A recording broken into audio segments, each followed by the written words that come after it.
Good morning बच्चों। आज हम विज्ञान विषय में कक्षा 7 का महत्वपूर्ण बिंदु कोशिका के बारे में अध्ययन करेंगे। कोशिका क्या है?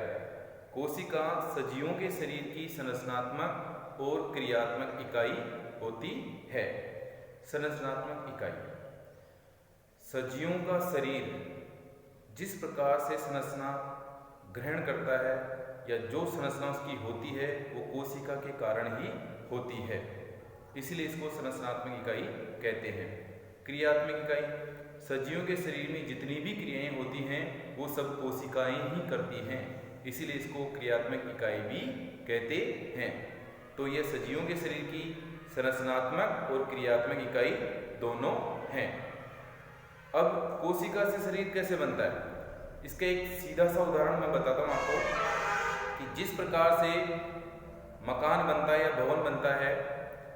अब भवन बनने के लिए बहुत सारे कमरों की आवश्यकता होती है। एक कमरा दीवारों से बनता है और एक दीवार ईंटों से मिलकर बनी होती है। उसी प्रकार से सजीवों के शरीर उसके अंगों से मिलकर बना होता है। अंग मिलके बने होते हैं उत्तकों से और उत्तक मिलके बने होते हैं कोशिकाओं से। तो इस प्रकार से कोशिकाएं सजीवों के शरीर के निर्माण के लिए एक सबसे छोटी इकाई के तौर पे कार्य करती है। अब इसकी संरचना की बात करते हैं। तो कोशिका की संरचना कैसी होती है? तो कोशिका की संरचना में मुख्य रूप से 3 भाग होते हैं। पहला है कोशिका झिल्ली, दूसरा है कोशिका द्रव्य और तीसरा है केंद्रक।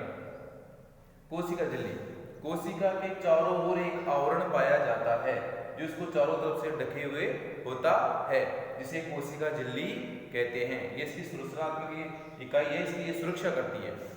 इसके बाद में कोशिका द्रव्य, कोशिका द्रव्य कोशिका झिल्ली के भीतर की तरफ पाए जाने वाला एक तरल पदार्थ होता है, तरल द्रव्य होता है, जिसमें कोशिका के विभिन्न कोशिकांग पाए जाते हैं, यानी कोशिका के अंग पाए जाते हैं। जैसे माइटोकॉन्ड्रिया हुआ, अंतःप्रद्रवी जालिका हुई, राइबोसोम हुआ, लाइसोसोम हुआ आदि, और केंद्रक भी इसी में ही पाया जाता है। तीसरी महत्वपूर्ण इकाई है केंद्रक, जो कोशिका के बीच में पाया जाता है।